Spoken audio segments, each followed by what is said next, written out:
Rubén, ¿qué te llevó a tu primer trabajo? Esa pregunta es relativa, ¿no? Porque tengo varios primeros trabajos, ¿no? Dependiendo de cómo lo contextualices, ¿no? Yo tuve el primer trabajo literalmente con mi papá, ¿no? Mi papá me llevaba siempre a su trabajo, a su empresa. Él era distribuidor mayorista en el centro de Lima. Entonces cuando yo quería cachuelearme o quería una propina, me iba a la tienda, a envolver vasos de vidrio con papel periódico, ¿no? Porque esta distribuidora mayorista lo que hacía era venderlos en cristalería, en homenaje de cocina, y lo mandábamos a provincias, ¿no? Entonces, los sábados eran obligatorios, diría, para mí trabajar ahí, ¿no? Pero era parte de una dinámica en donde él me involucraba en su negocio, ¿no? Me enseñaba a trabajar.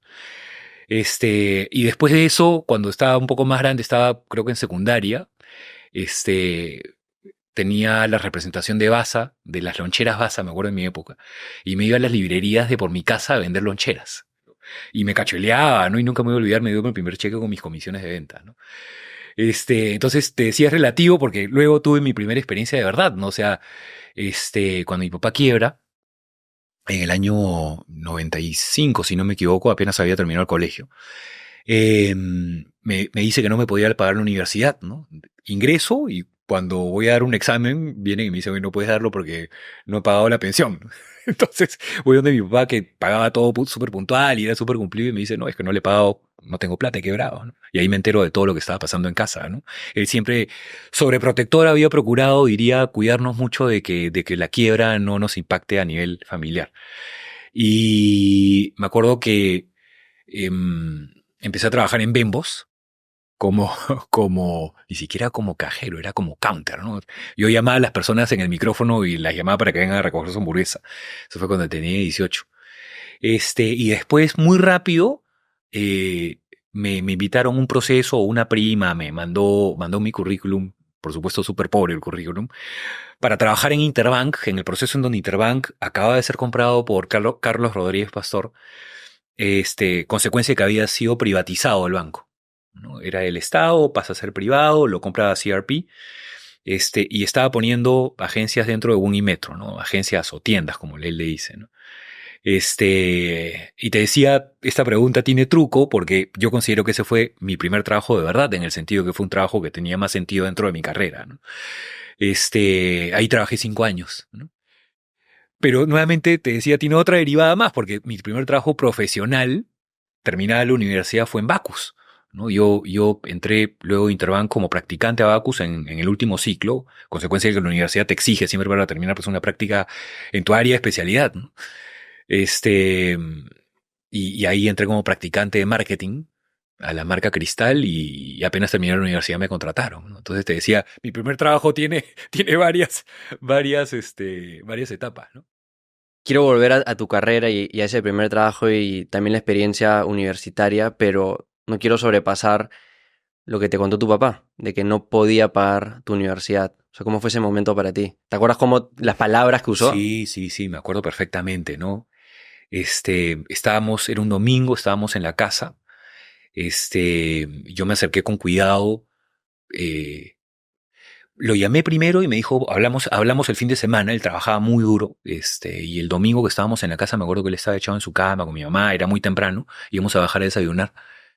Le dije, papá, ¿qué pasó? No, la pensión, tengo que dar mi examen, ¿no? Y me dijo, siéntate, ¿no? Y cuando me sentó, sentía que nuestras conversaciones habían mutado a una conversación de adultez, ¿no? Ya no era el niño al que sobreprotegía, sino era un adulto el que le decía lo que le estaba pasando, ¿no? O sea, mi papá se develó o reveló lo que le estaba pasando, ¿no?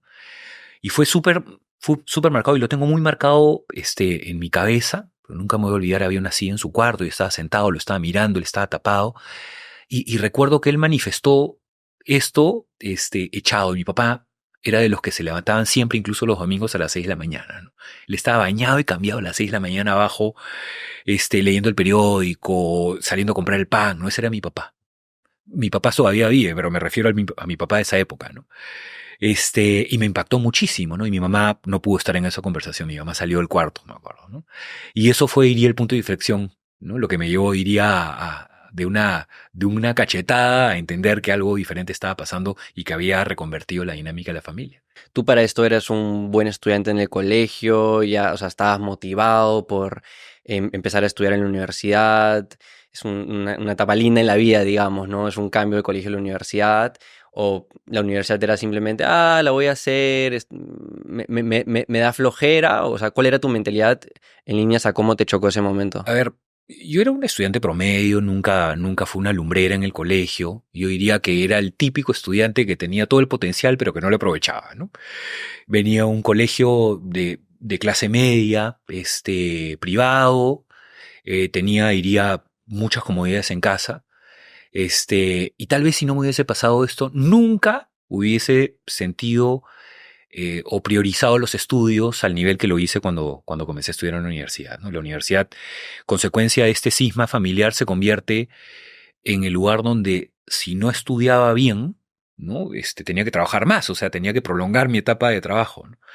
Este, al colegio no lo recuerdo con tanto cariño como lo recuerdo a la universidad justamente por eso, porque le dediqué más esfuerzo, ¿no? Era el esfuerzo de tener que trabajar, con el esfuerzo de tener que estudiar, con el esfuerzo de no tener tiempo, de estar cansado siempre.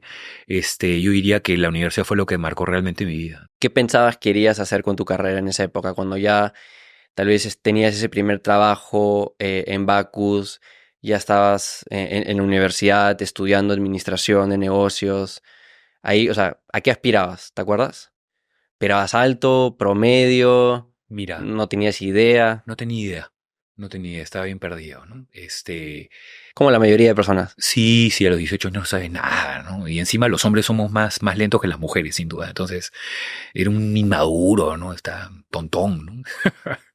Cuando lo pones en perspectiva, pues, sabes que estás perdido en esa época, ¿no? ¿Qué me marcó esa época?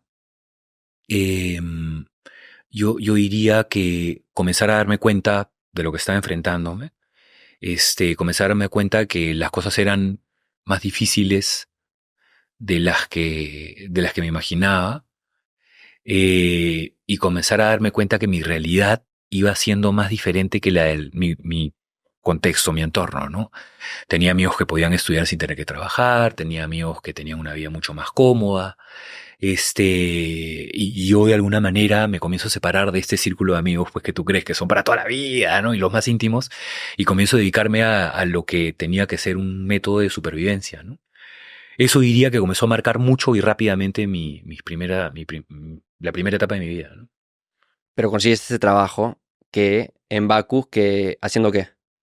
Era practicante de marketing de cerveza Cristal.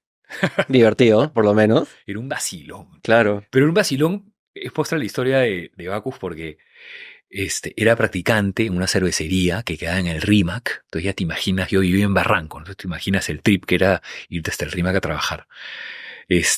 Cuando la empresa todavía le pertenecía a la familia Ventín, era una empresa familiar. Era complicado, se trabajaba de 7:30, 7:15 de la mañana a 4 de la tarde. No entrabas temprano y te ibas temprano para que los choros de la zona pues no se activen, ¿no? Súper protegido, no era un ambiente muy seguro, pero era lejos y una zona inexplorada para mí. No Turbulenta. la conocía, ¿no? Yo no conocía el Rímac, bueno, ¿qué era eso? Pero lo bacán del Bacus de esa época, más allá de que me cambia la vida, es que me enfrenta a una psicóloga que fue la que me entrevista para entrar a la cervecería. Y yo estudié administración y finanzas, ¿no? Y ella me dijo, tú no eres financiero, me dijo, tú tienes perfil de marquetero, de ventas.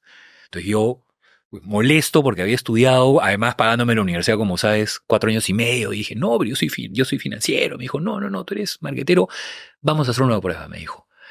Ven a un departamento de marketing, prueba, ¿no? Y si no te gusta, yo te cambio de área, ¿no? Artemisa Beltrán se llamaba la psicóloga, para que veas lo importante que fue en este cambio de dirección. Y gracias a Artemisa entré a marketing de cerveza Cristal. Me encontré con 3 cracks, ¿no? Leandro Mariatti, que hoy es CEO de Bainza, Javier Fernández, que es CEO de Casinelli, estas gaseosas trujillanas, Fernando Melgar, Benjamín Rizo Patrón, un equipo gigante de gente buenísima, y me di cuenta que eso era lo mío. Al toque, no demoré en darme cuenta que el marketing era lo mío. ¿Particularmente qué?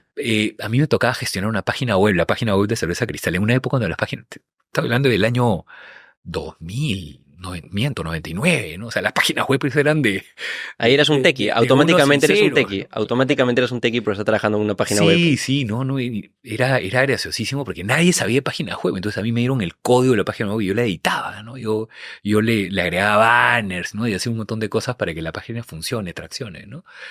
Y en ese descubrimiento comencé a jugar y a destacar, ¿no? La página web comenzó a ganar tracción, a ganar adeptos, colgábamos noticias, hacíamos promociones, etcétera.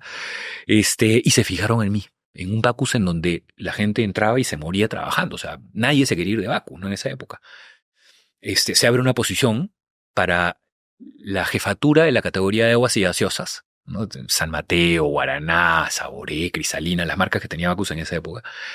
Y el equipo de marketing me dice, oye, te quiere entrevistar, perdón, el gerente de la división de aguas y gaseosas de Bacus quiere conocer cómo se maneja la página web. Mira, por ahí entró, ¿no?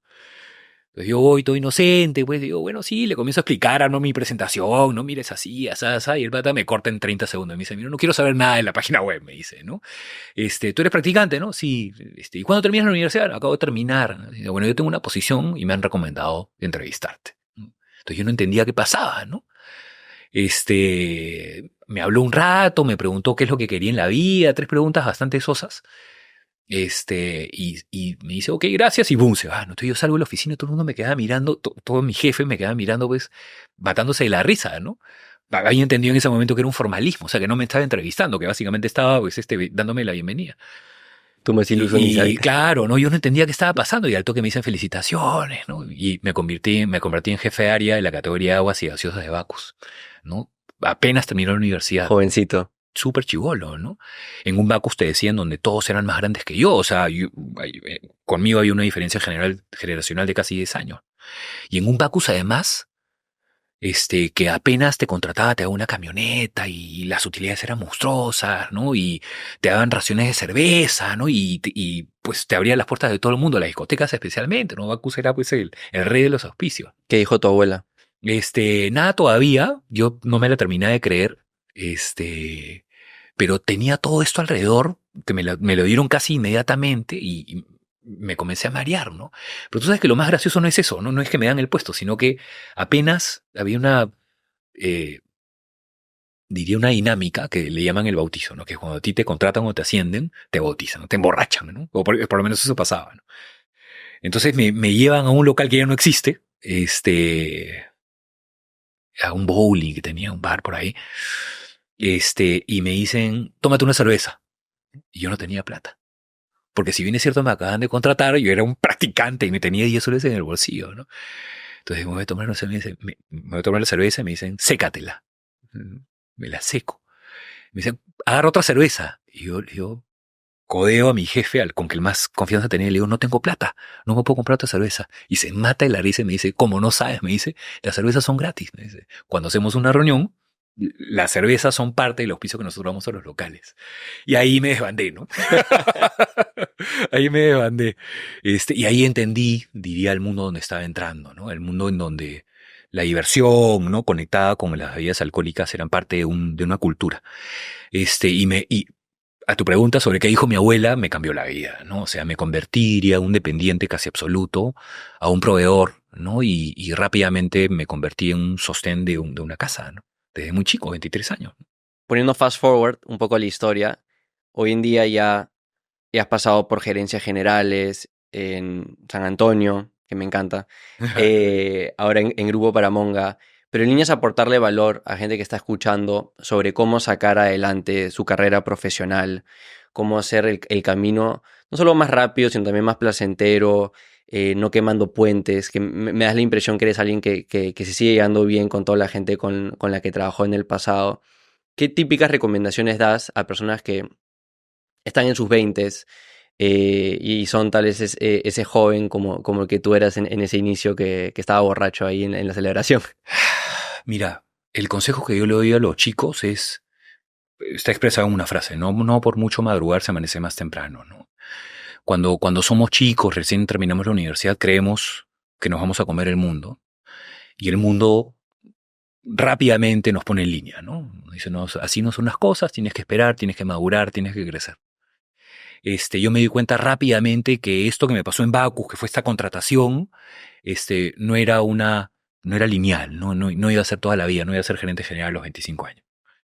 Y la recomendación que le doy a quien me pregunta sobre la paciencia o sobre, diría, seguir escalando jerárquicamente en una organización es que hay que esperar y hay que enfrentar, diría, este tipo de desafíos cuando nos toque, ¿no? Y digo cuando nos toque porque no hay una condición única, ¿no? Una condición sine qua non, ¿no?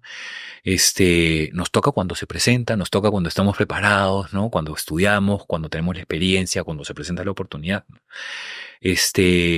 Yo creo que el gran error de los chicos, especialmente los recién egresados o los que tienen estas ambiciones de crecimiento agresivísimo que nos han vendido probablemente a partir de los unicornios que de un tiempo a esta parte con los fondos de inversión se han potenciado, es que nos han hecho creer que esa historia se repite permanentemente, ¿no? Y en realidad son casos súper excepcionales, ¿no? La vida te enseña con tiempo, a patadas, ¿no? Con retrocesos, y diría que eso es lo que yo procuro, por lo menos cuando me toca enseñar, que mis alumnos se lleven e interioricen bastante bien. ¿Cuál fue el peor error de tu carrera? La mayor embarrada. Ese es otro paradigma, ¿no?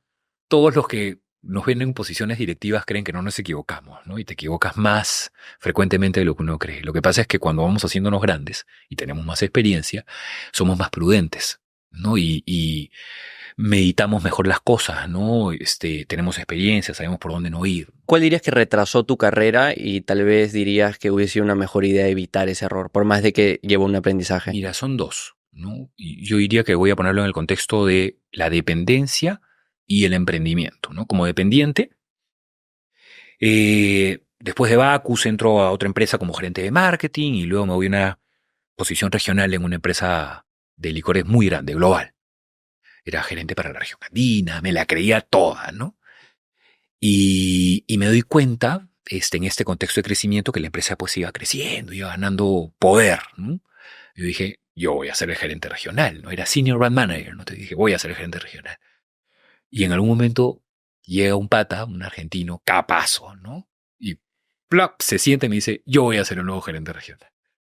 Y me fue una cachetada de realidad. Me di cuenta que en realidad, pues, yo me la creía, pero no lo era, ¿no? Y por eso te digo, matizaba con esto de no por mucho madrugar se amanece más temprano. O sea, yo tenía responsabilidades que tenían ámbito regional, pero no estaba preparado para ser gerente regional. ¿Por qué? ¿No? Porque no tenía los skills, no tenía la experiencia. ¿Cuáles? No tenía las habilidades de negociación, habilidades gerenciales, financieras, cosas que uno va obteniendo en la medida que uno va avanzando, ¿no? Y ese fue, diría, una cachetada a mi ego. Yo me la creía y no lo era, ¿no? Y ahí me di cuenta que había que navegar, ¿no? Por un sendero de experiencia que te va a llegar a eso. Este pata es un capo, hasta en México, es gerente para Latinoamérica, si no me equivoco, de esta empresa. Y yo tuve que navegar varios años más hasta llegar a posiciones similares, ¿no? Eso a nivel de dependiente, ¿no? Fue un golpe al ego muy duro. Y a nivel de emprendedor, yo a los 30 años emprendí un negocio de restauración, de restaurante. ¿De qué? De restauración, de restaurantes. Eran restaurantes que tenían presencia en centros comerciales. Se llamaba Mamá Raquel. Puse 5 locales, no tenía una cadena y además trabajaba pues para esta empresa transnacional. Entonces dije, pucha, soy empresario, además dependiente, regional, soy un crack, ¿no? Me la creí, te decía, me la creí, el ego lo tenía alto. El manejo de tiempo me parece la parte más loca. Es que a los 30, pues, tú nuevamente te sobra tiempo, no estaba soltero, no tenía hijos, ¿no? Todo mi tiempo era para trabajar. ¿Y todo con tu dinero? ¿Pediste un préstamo? Claro, me endeudé, ¿no? O sea, era mi plata más deuda, ¿no? Todos los errores los cometiste. Todos los tickets, ¿no? No había fondos de inversión, sino probablemente algún fondo hubiese entrado, ¿no? Y me di cuenta de que todo lo que yo creía no se cumplía, mi plan estratégico no se cumplía, habían supuestos que no había contemplado, entonces se comenzó a complicar y comencé a cerrar tiendas, ¿no? ¿Te partiste con 5? No. Y prácticamente, ¿no? O sea, abrí 5 en el transcurso de un año, ¿no? Una locura, ¿no? Tenía una cadena, ¿no? Y pusiste un gerente, o sea, a un operador, y tú dijiste, voy a poner un operador por local y yo voy a hacer mi trabajo, claro, y yo les voy a decir todos los secretos. Los secretos. Claro, ¿no? Yo soy un gurú, yo le puedo hacer, ¿no? Y no somos gurús, pues, ¿no? Somos más humanos que gurús. Y en ese camino, comencé a cerrar tiendas y me di cuenta que el modelo de negocio que había ideado no tenía éxito, ¿no? En primer lugar porque los, los, los alquileres que te cobra un centro comercial son altísimos, ¿no? Los variables te devoran, ¿no? Entonces un volumen brutal. Sí, ¿no? Y además costos bajos, y armé un modelo bastante ligero, con poca gente, yo hice todo lo contrario. Hasta que me quedé en un solo local, dije, esta vaina no funciona, pero ya tenía conocimiento, ¿no? Ya había aprendido varias lecciones, así que reformateo el negocio, me voy con locales con puerta a la calle, abro un par, creyendo que esa era la panacea, y me doy cuenta rápidamente que nuevamente los alquileres son el némesis de la restauración, si no eres dueño del local, ¿no? Hice malas negociaciones, contratos que no tuvieron bien claras las cláusulas de aumento de alquileres y también los terminé cerrando, ¿no? Y en la última etapa fue un emprendimiento de 12 años, para que veas lo largo del proceso de aprendizaje.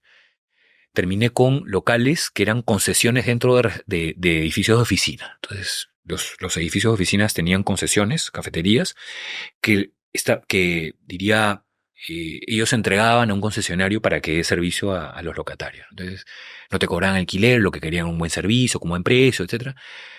Y cuando creí haber descubierto la fórmula secreta, viene la pandemia y los tengo que cerrar.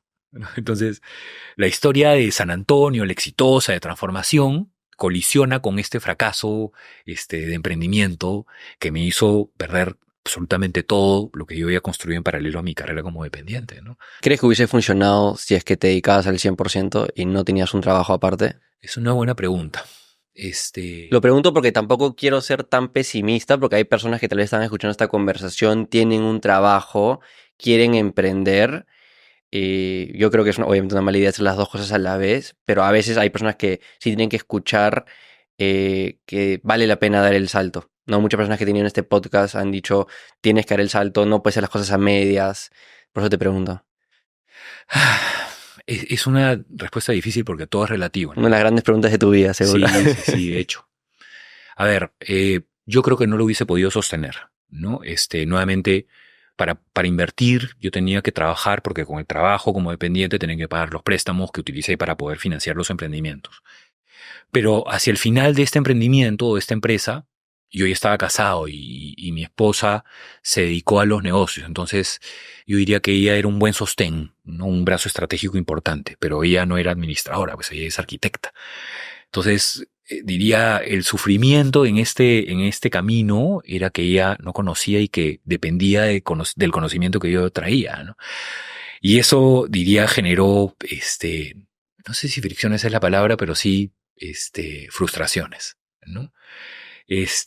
Sobrevivimos a las frustraciones como pareja, felizmente tenemos 15 años de casados y 3 más de enamorados, pero fue una etapa en donde pusimos a prueba no solamente nuestra resiliencia a un negocio que fracasa, sino también a nuestra propia relación, ¿no? Porque mezclar negocios con relaciones es súper complejo, ¿no?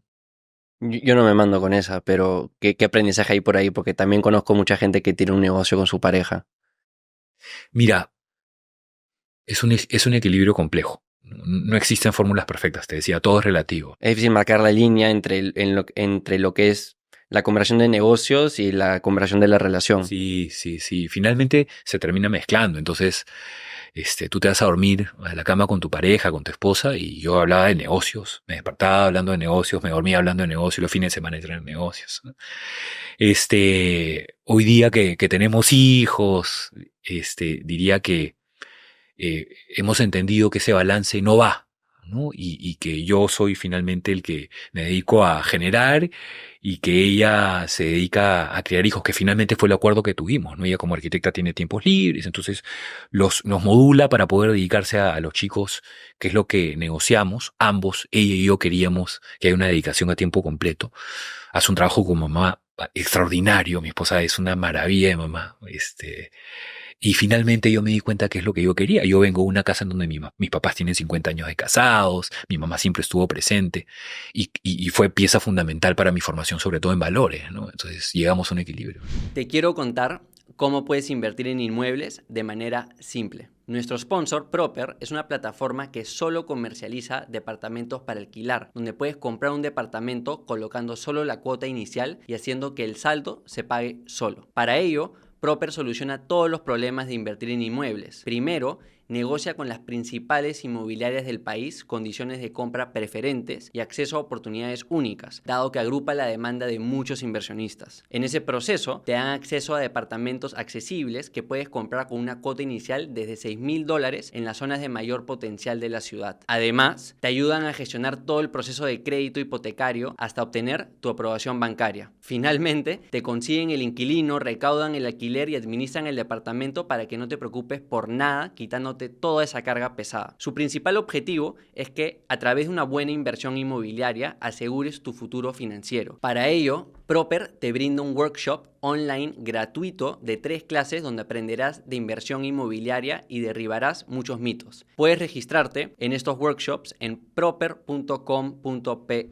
Mira, si vienes escuchando las conversaciones de Era Digital, ya sabes que hay una infinidad de herramientas digitales que te pueden ayudar a sacar adelante tu negocio de manera más rápida y eficiente. Un problema que yo siempre he encontrado con el uso de todo tipo de herramientas digitales es cómo estas se integran entre sí. Es horrible, sin importar el tamaño de tu negocio o empresa, tener que estar uniendo software de distintas marcas, tratar de conectarlas para que interactúen entre sí y que tú o tu equipo tengan que aprender a usar toda una serie de plataformas distintas. En mi opinión, es mucho más fácil y eficiente tener una herramienta todo en uno. Ahí es donde entra nuestro sponsor Odoo, que hoy tiene más de 12 millones de usuarios. Puedes gestionar todo tu negocio en una sola plataforma.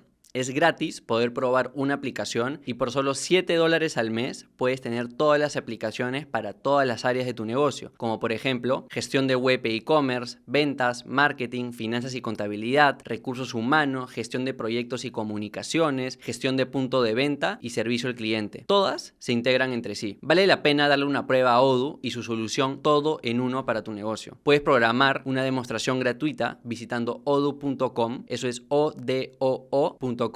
¿Cuál fue tu primera experiencia como gerente general? ¿Y siempre aspiraste a ese rol?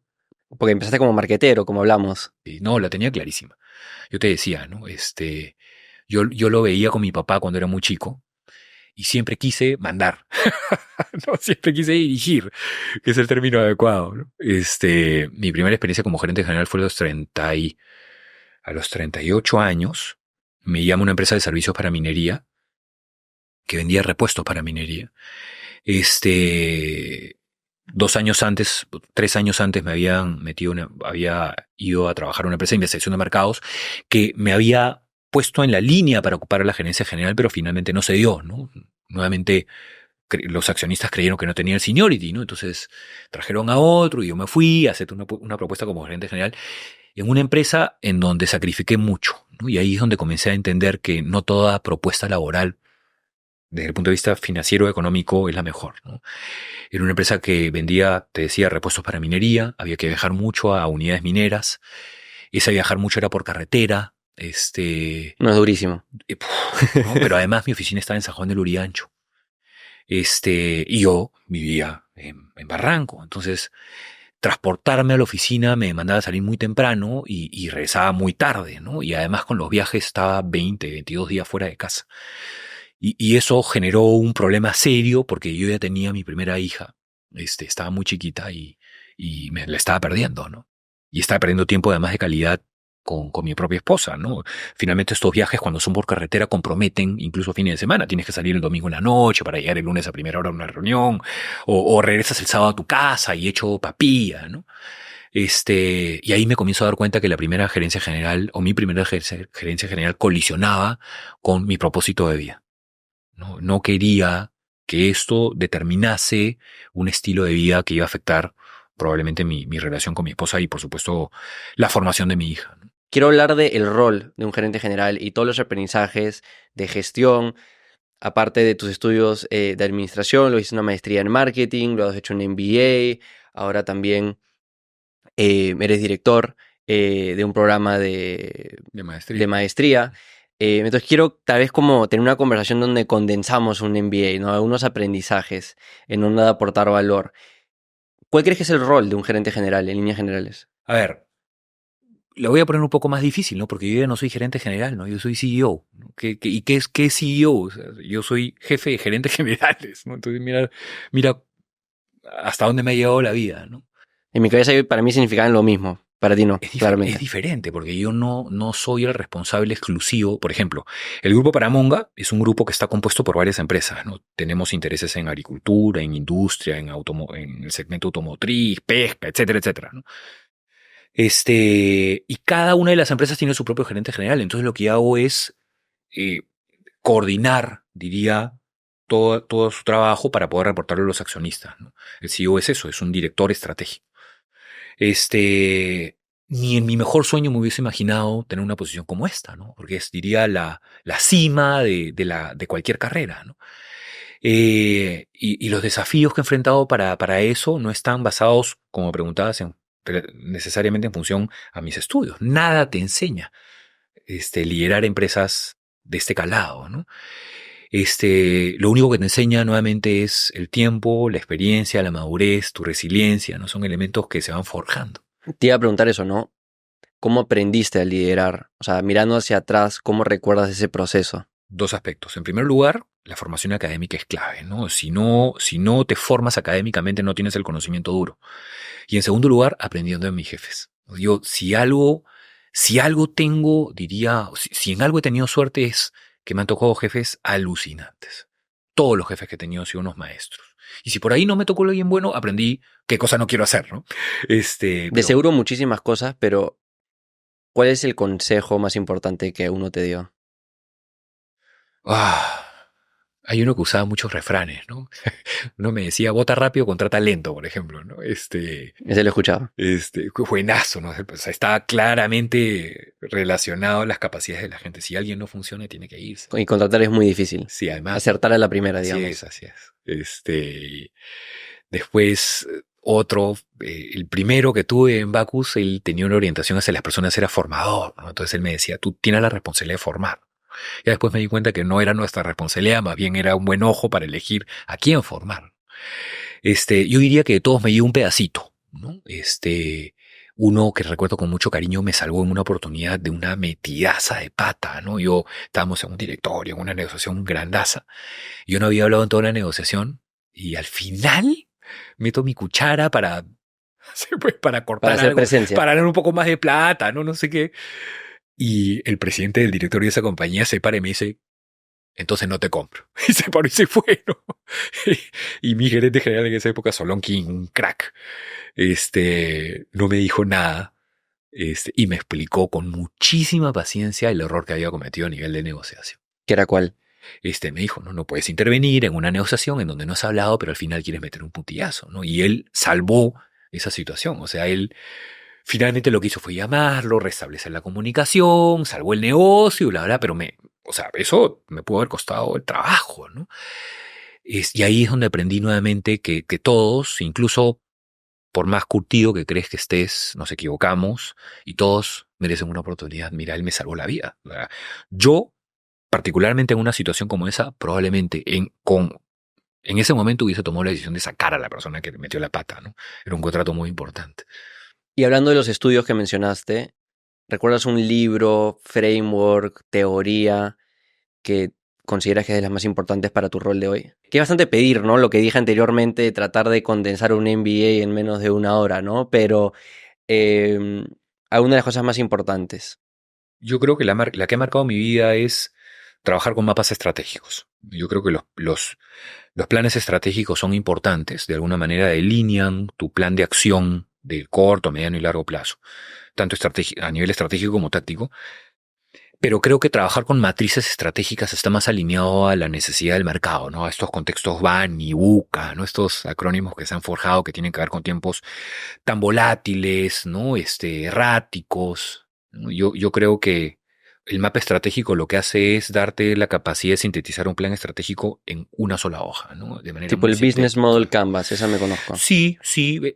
El Business Model Canvas en realidad está acotado a una idea de negocio a desarrollar, ¿no? El mapa estratégico lo que te permite es sintetizar el plan estratégico de tal manera que todos puedan verlo en una sola hoja, entenderlo rápidamente y digerirlo sin develar, diría, aspectos más tácticos que te pueden afectar si es que la competencia, por ejemplo, se lo encuentra en el piso, ¿no? Eso ha sido determinante. Y con respecto a los libros, mira, siempre yo me suelo acordar de los últimos que he leído, ¿no? El último que he leído me lo regaló un amigo Claudio Querol, que trabaja en McKinsey, un crack. Y Claudio me regaló un libro que se llama The Four Seasons of the CEO, ¿no? Hoy estoy en una onda más reflexiva, ¿no? Estoy comenzando a filosofar más sobre la estrategia y sobre el futuro de los negocios. Y este libro me ha abierto los ojos a una situación que a mi edad todavía no veo, ¿no? Yo tengo 46, mi horizonte de jubilación todavía está más adelante, ¿no? Y este libro habla acerca de, en primer lugar, lo que te decía al principio, ¿no? De no creértela, ¿no? Del control del ego, pero sobre todo que el proceso de maduración de un CEO tiene un ocaso, ¿no? Termina, ¿no?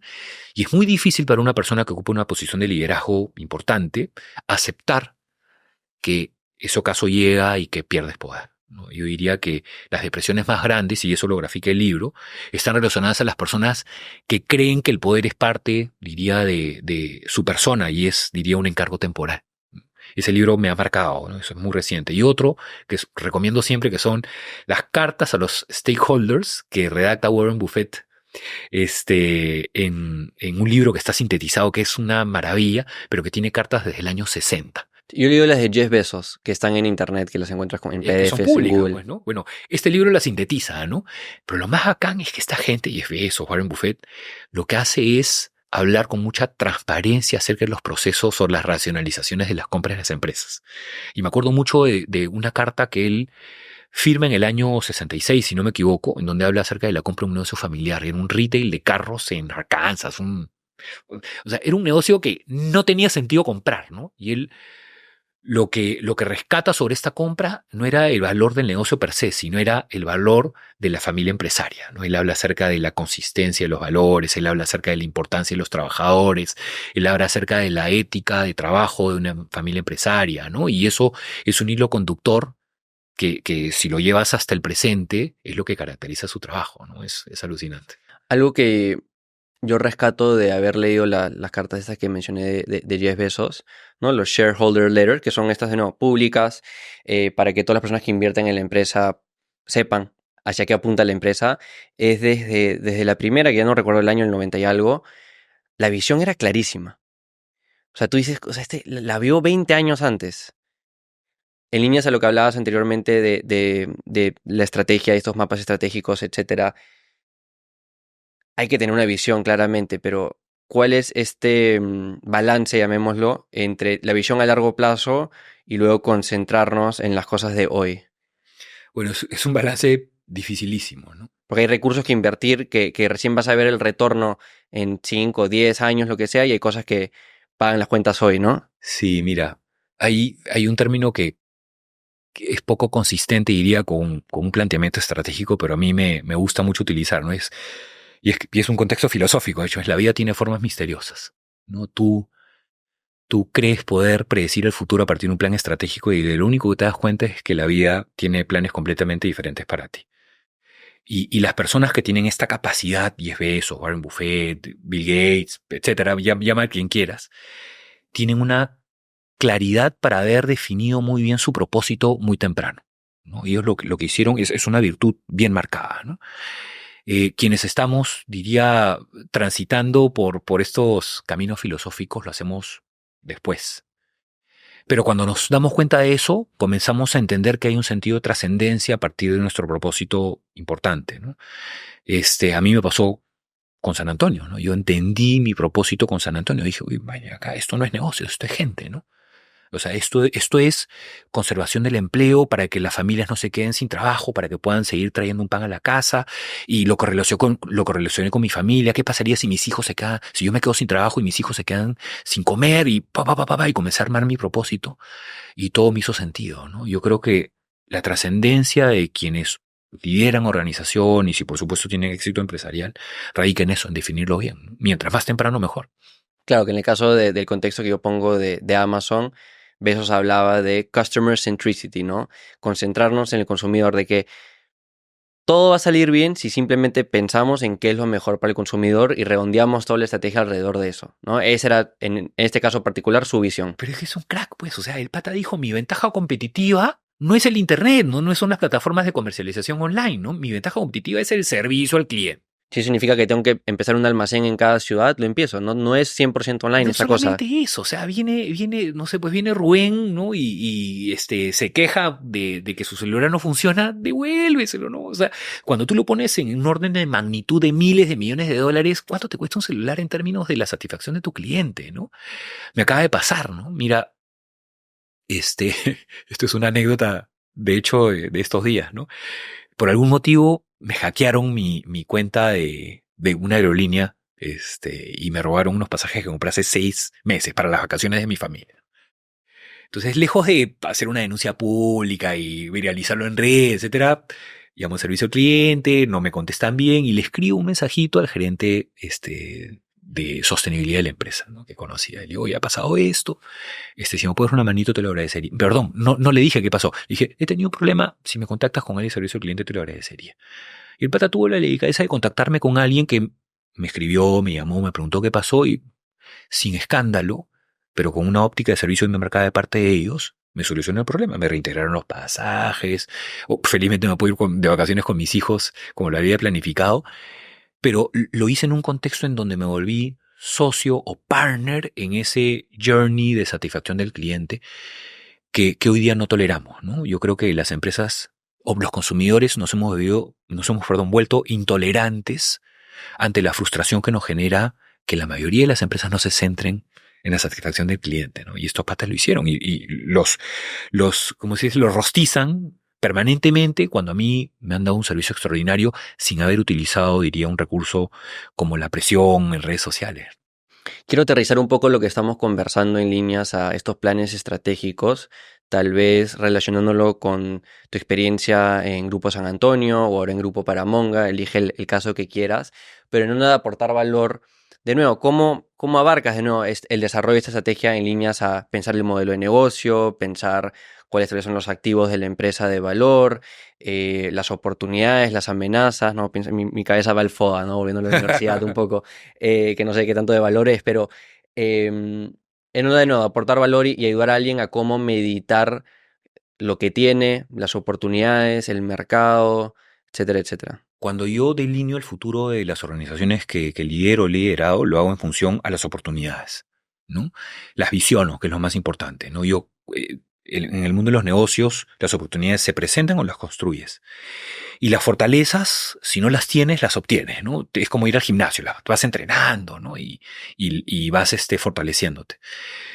Yo creo que el desafío de un líder organizacional radica en ser muy perspicaz y estar muy atento a lo que se está presentando para ver si lo puedes capitalizar, diría, como una verdadera oportunidad. Y en ese contexto, lo que quiero decir es que los negocios que se centran en un modelo exclusivo de negocio son los que terminan muriendo, debilitándose, ¿no? Porque no prevén un escenario de negocios que diría debilita muy rápido las ventajas competitivas, ¿no? Si tú crees que tu modelo de negocio en un restaurante son tus platos, ¿no? Son tus sándwiches, lo que va a pasar es que va a venir un competidor que va a copiar tus sándwiches y te va a quitar tu ventaja competitiva, ¿no? O venir con más plata a hacer el mismo sándwich y lo va a marketear más y te lo pueden dar por ahí. Es que todo puede pasar, ¿no? Entonces, cuando tú basas tu ventaja competitiva o tu modelo de negocio en función de algo que no es sostenible en el tiempo, lo que pasa es que terminas muriendo, ¿no? O termina extinguiéndose a poquitos, no te vas dando cuenta hasta que ¡plum!, desaparece, ¿no? Pero cuando basas tu ventaja competitiva en las personas, es una ventaja competitiva que es indisoluble. O sea, las personas, lo que buscamos, los seres humanos, lo que buscamos es servicio, es acercamiento, es contacto, ¿no? Mientras tú mantengas eso como la piedra fundamental de tu negocio, vas a sostenerte en el tiempo. El resto se va reinventando, ¿no? Tú hiciste referencia a Warren Buffett y él habla constantemente de los business moats, ¿no? De estas barreras de entrada, de que a él le encanta invertir. O sea, una de las cosas principales que busca en cualquier inversión que hace es qué tan grande es el moat, esta barrera de entrada a futuros competidores. Él, a propósito de eso, lo ejemplifica, ¿no? Él, cuando le preguntaron sobre por qué no invierte en redes sociales, él decía, porque no las entiendo. ¿No? Es decir, yo no entiendo cómo rentabilizan su modelo de negocio, ¿no? Y cuando le preguntan por qué sigue invirtiendo en Coca-Cola, que son uno de los principales accionistas, ¿no? Él dice, porque lo entiendo, ¿no? Porque todo el mundo toma Coca-Cola. ¿Quién no se toma una Coca-Cola? ¿No? Entonces, eso diría extrapolado a los negocios que lideramos, hace sentido. O sea, yo invierto, yo desarrollo lo que entiendo, lo que gestiono, ¿no?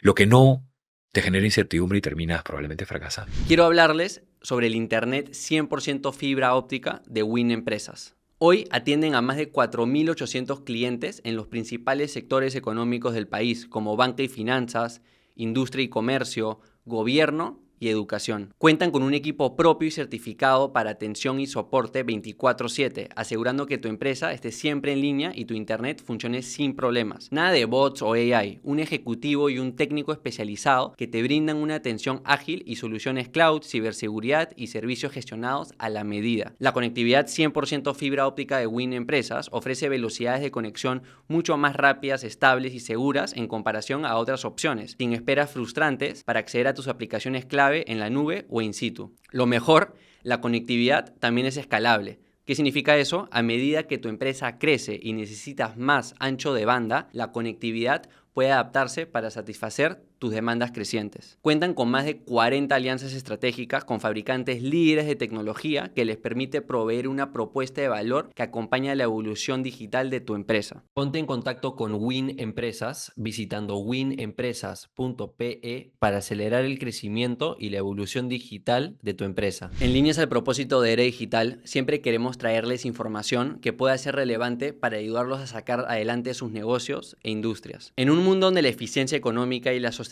son clave, es fundamental elegir opciones energéticas correctas para tu negocio. Hace poco aprendí gracias a conversaciones con el equipo de Cálida que si tienes o gestionas un negocio en el sector de transporte, salud, restaurantes u hotelería, la energía más económica, confiable y segura del mercado es la del gas natural. Uno de los sectores que ven ahorros sustanciales gracias al uso de gas natural es el de transporte. Un vehículo de carga o pasajeros que emplea gas natural vehicular puede ahorrar hasta 60% en costos de combustible versus el diésel, lo que se traduce en un incremento tangible en la competitividad y ganancias. Tienes ejemplos como el de Cervosa, empresa de transporte que al usar GNV ahorra más del 45% en costos de combustible en comparación con los vehículos a diésel. Por otro lado, empresas como Nikon, Indoamérica o DP World han impulsado su rentabilidad y competitividad en el sector gracias al ahorro que obtienen con GNV, manteniendo la misma operatividad y desempeño de su flota. Si todavía no estás utilizando el gas natural en tu negocio y consideras que puede ser relevante, Cálida te quiere invitar a escribir a movilidad.sostenible@calida.com.pe para informarte más sobre por qué el gas natural es la fuente de energía más rentable y segura para tu negocio. Ahora, en líneas oportunidades, y esto me pasa a mí, veo oportunidades por todos lados, ¿no? Para mí mismo, para mi negocio, para negocios de otros, pero al final del día tienes que priorizar porque los recursos son limitados para cualquiera. ¿Cómo determinas dónde invertir los recursos? Yo he leído, he escuchado de que una de las cosas que define a los CEOs más exitosos es que son buenos, en inglés lo llaman capital allocators, ¿no? Saben hacia dónde invertir el capital, sea comprando sus propias acciones, vendiéndolas para luego comprar otras empresas, etcétera, etcétera. Y también internamente, ¿no? O sea, cuánto contratar de personal, cuánto invertir en marketing, entre otras cosas, ¿no? Mira, yo creía que éramos gestores de inversiones, pero en realidad lo que me he ido dando cuenta es que cuando tú quieres crecer, el menor de los problemas es la gestión del activo, de la inversión per se. Porque cuando tú quieres invertir y tienes una reputación bien construida, plata vas a conseguir en cualquier lugar, ¿no? O un banco, o un fondo de inversión, o un inversionista que cree en ti. Yo creo que lo más difícil es ser precavido en cuanto a que tu idea de negocio, a que la oportunidad que tú crees haber detectado tenga consistencia, ¿no? Muchos sueños de emprendimiento y sueños de empresa se han construido sobre la base de estructuras muy débiles y se han caído rápidamente, ¿no? Y para poner un contexto, diría que no afecte a nadie, WeWork es el mejor ejemplo, ¿no? WeWork nace con unas sobreexpectativas alucinantes, hay hasta películas de eso, pero es un modelo de negocio inconsistente, ¿no? O sea, un modelo de negocio que no se sostenía sobre una ventaja competitiva única, ¿no? Y terminó sucumbiendo, ¿no? Y así otras iniciativas que nuevamente con plata escalaron rapidísimo en términos de valorizaciones, pues parecían que eran los negocios ideales, pero que no tenían una base sólida, ¿no? Creo que mientras más rápido crece algo, también más rápido puede caer, ¿no? Todo es relativo, ¿no? O sea, nuevamente, yo lo que sí creo es que tienes que, como tú lo decías, ¿no? Tener una ventaja competitiva clara a las personas claves, pero sobre todo un negocio sostenible, ¿no? Y en líneas de lo que estamos hablando, ¿cómo diferencias lo importante de lo necesario y de lo que tal vez suena como una buena idea, tal vez lo es, pero no hay que invertir recursos ahí. Porque al final del día, como mencioné, hay recursos limitados y hay que distinguir cuáles son las cosas más importantes. Estaba escuchando una entrevista de Sam Altman, ¿no? Fundador de OpenAI, de Y Combinator, creo de ChatGPT, para los que no lo conocen, y le estaba hablando de que yo siempre sé cuáles son como que las 10 cosas más importantes que podemos hacer, pero creo que la clave del breve éxito que hemos tenido es que sé cómo distinguir las tres principales. A ver, eh, yo creo que las personas que tienen esa claridad con respecto a visiones de futuro, este, diría, no solamente destacan por la capacidad para poder construir negocios importantes y disruptivos, sino porque tienen incentivos para desarrollar esas capacidades, ¿no? Se crean en entornos, ágiles o han tenido experiencias formativas, alucinantes o han vivido en contextos en donde se han visto expuestos a oportunidades que le han abierto los ojos a rutas que los han hecho explotar, como en el caso de la inteligencia artificial. Pero todos coinciden en algo, ¿no? Y es que la piedra angular con respecto a aprovechar estas oportunidades están basadas nuevamente en los servicios y en el valor que el consumidor perciba, pero sobre todo en cuánto esté dispuesto a retribuir nuevamente, ¿no? La inteligencia artificial es un recurso que hoy día está en boca de todos, pero yo quiero entender cómo lo van a rentabilizar, ¿no? Hay un modelo de ChatGPT, por ejemplo, en donde tú puedes pagar una suscripción premium, pero ¿cuál es el valor o cuál es la ventaja competitiva adicional que tiene la versión freemium? ¿Se nutre de las preguntas que nosotros les hacemos o cómo vamos interactuando? Eso es suficiente. Entonces ahí es donde comienzo a cuestionarme y por eso es que yo te decía, retrocedo a Warren Buffett y retrocedo a los negocios, como él denomina, de mama and pops, ¿no? Los negocios en donde los negocios más tradicionales son los que han sido consistentemente rentables, pero sobre todo duraderos en el tiempo, ¿no? Hay que tener mucho cuidado en elegir esos negocios que son picos, ¿no?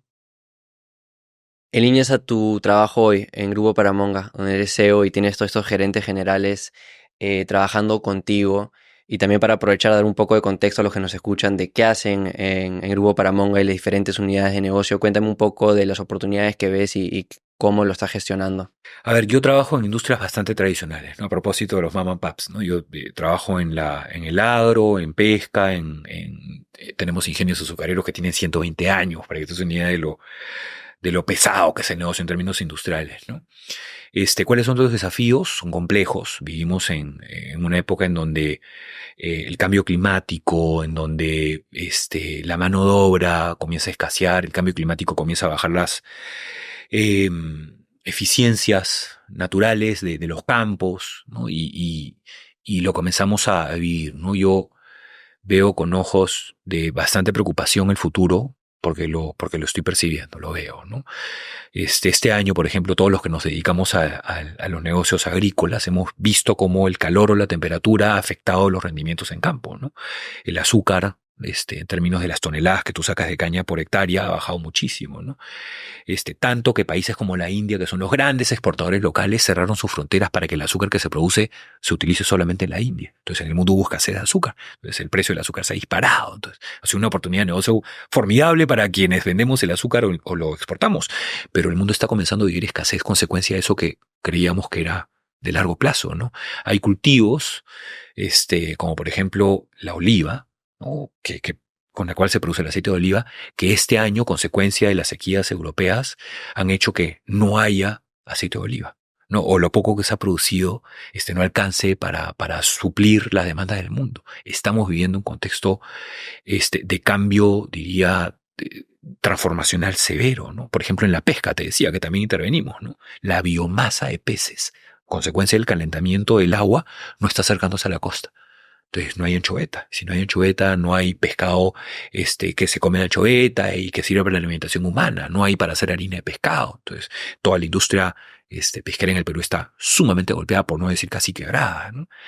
Eso que nosotros creíamos, o por lo menos que yo, cuando era más chico, creía que era una preocupación de largo plazo, es una preocupación que hoy día ya nos está afectando. ¿Cómo estás abarcando esa amenaza, esta problemática? En primer lugar, generando conciencia. ¿no? El motivo por el cual participo, diría, en este tipo de conversaciones o diría, participo en congresos y conversatorios, es porque mi propósito es hablar acerca de lo que nos está pasando y cómo nos va a impactar mañana. No, no dentro de un año, no de 5 años, no de 10 años. No, no se trata de nuestros hijos, se trata de nosotros hoy inclusive, ¿no? Vivimos en un mundo en donde ya tocamos fondo y si no reconvertimos nuestra manera de pensar o de enfrentar los negocios y las cosas, nos vamos a ver sumamente complicados, ¿no? Es el momento de ser responsables con el consumo de recursos naturales, es el momento de ser responsables en cuanto a nuestros propios hábitos, ¿no? Qué consumir, cuánto plástico, qué desperdiciar, qué reciclar, ¿no? Es un momento de despertar de conciencias. Ustedes a nivel como empresa, ¿cómo lo están abarcando? Incidiendo mucho en la concientización a partir de nuestras propias industrias sobre comunidades, por ejemplo, ¿no? O sea, en la industria azucarera hay una práctica muy común que es la quema de los campos.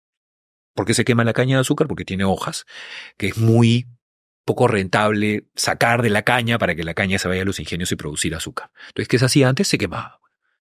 Entonces, cuando tú quemas, ¿qué haces? Liberas dióxido de carbono en la atmósfera y generas calentamiento global. Entonces, nuestro trabajo consiste en diría, capacitar o formar a nuestra gente, pero también a las comunidades que hacen caña, que están a nuestro alrededor y que nos venden esa caña para que no lo hagan.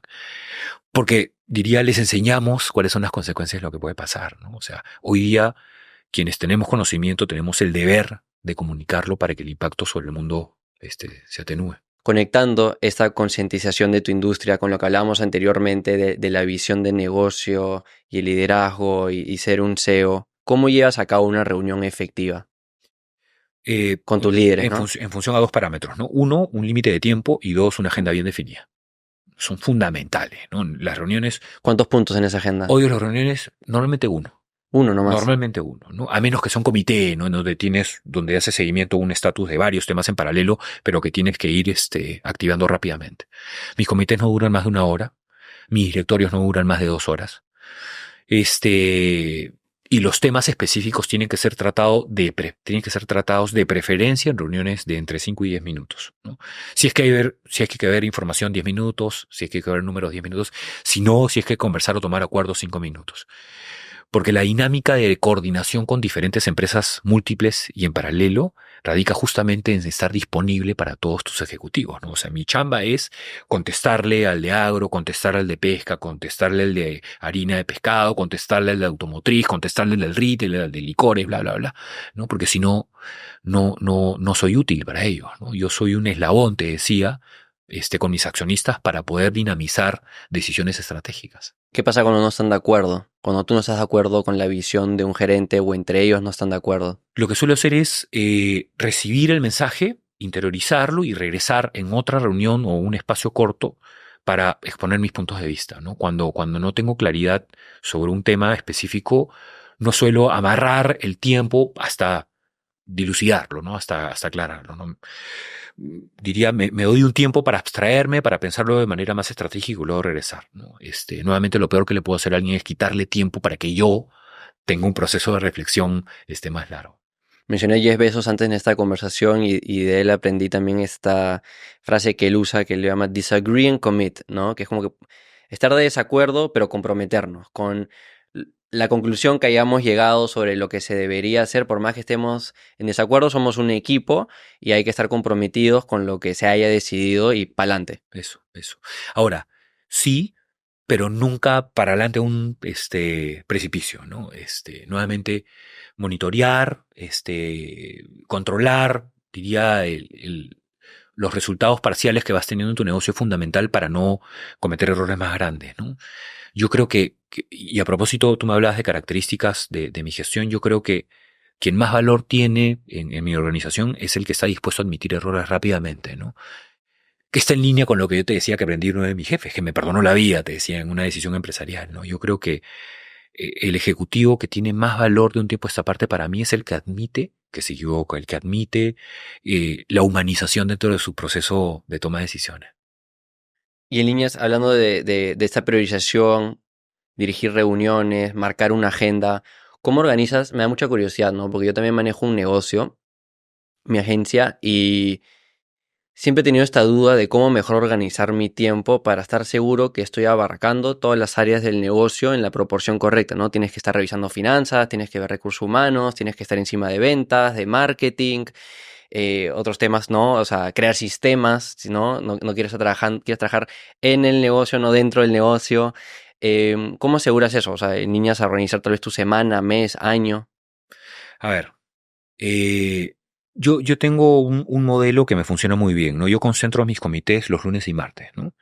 Y le dedico a cada industria hoy un día a la semana. Claro, porque ya son varios negocios, ¿no? Perdón que te interrumpa, ¿no? Pero tienen, o sea, Agroindustria Paramonga que ve azúcar, alcohol, generación de energía, tienen Avalesa, Prisco, Ecoproject, tienen Premium Brand, si no me equivoco, que ahí venden vino, manejan Aston Martin Perú, McLaren Perú, tienen luego Incas Armored Perú, que básicamente blindan carros y los vuelven antibombas prácticamente, y The Cheese Corner, o sea, muchos negocios que manejar, Sí, sí. ¿no? El secreto está en la sistematización, ¿no? En dividir o en dividir por compartimentos tu tiempo y ser súper rigurosos con que esos tiempos se cumplan estrictamente, ¿no? O sea, tener una agenda bien definida y un tiempo definido, como te decía, hace unos minutos.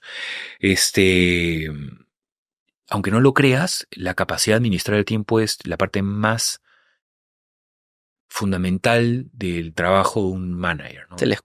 Es el recurso más escaso, ¿no? El tiempo. Eso, y porque además, cuando tú diriges con tiempos bien definidos, tú sabes cuando tienes un espacio para gestionar contingencias, para gestionar temas específicos. Pero sobre todo te da la capacidad de gestionar temas no programados, ¿no? Yo te decía, yo los lunes y martes tengo comités, me meto en el comité de una empresa, en los comités de otra, ¿no? Tengo comités muy seguidos, además soy muy agresivo, ¿no? Yo empiezo los lunes a las 9 de la mañana con TI, luego paso a contabilidad, luego paso a tesorería, luego paso a bla, bla, bla. Lunes y martes, luego paso a comercial los días martes, operaciones. Y luego de eso tengo agenda libre miércoles en adelante. O sea, como te parezca mentira, cuando tú eres riguroso con el manejo de tus tiempos, lo que terminas encontrando son espacios justamente para tener esta capacidad de liberalidad, ¿no? O sea, irte a ver una planta, conversar con gente, prospectar negocios nuevos, venir a una entrevista. ¿Decís ese mismo día qué hacer o ya lo decidiste el domingo No. antes de empezar la semana? Tengo la agenda súper bien definida. Claro. Claro, lo que termina pasando un tiempo esta parte es que lo que te digo con mucha anticipación es cuando puedo tener tiempo libre, ¿no? Cuando nosotros nos pusimos de acuerdo, por ejemplo, para conversar, yo te dije, ¿no? Yo puedo los viernes, al final del día, porque son los momentos que yo me dedico a, diría, cuestiones extraordinarias. Concientizar, en este caso. Sí, o por ejemplo, reuniones de network, ¿no? Con esto que está de moda, ¿no? En alguien que está en proceso de recolocación, ¿no? Que necesita pues media hora para conversar sobre su perfil y se lo doy los viernes al final del día.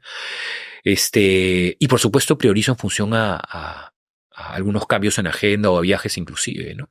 Yo creo que saber manejar el tiempo es la herramienta de gestión más importante que puede tener cualquier CEO o gerente general de una organización. La organización está formada por personas. ¿Cómo sacas lo mejor de las personas? Dejándolas hacer lo que saben hacer. Dejándolas hacer lo que saben hacer. Tienes que contratar gente que sabe más que tú de todos los temas. Por supuesto, ¿no? O sea, yo soy un ignorante en muchos de los temas que toco, ¿no? O sea, y los voy aprendiendo. Pero ¿sabes qué es lo más importante? Declararte ignorante. No hay nada peor que ser un sabelotodo. Nada peor, ¿no? Cuando tú te declaras ignorante, lo que generas en la contraparte es un sentimiento de enseñanza, ¿no? O sea, la otra persona o la contraparte te quiere enseñar, te quiere llevar, te quiere ayudar, ¿no? Pero cuando te encuentras con un sabelotodo, no te provoca, pues.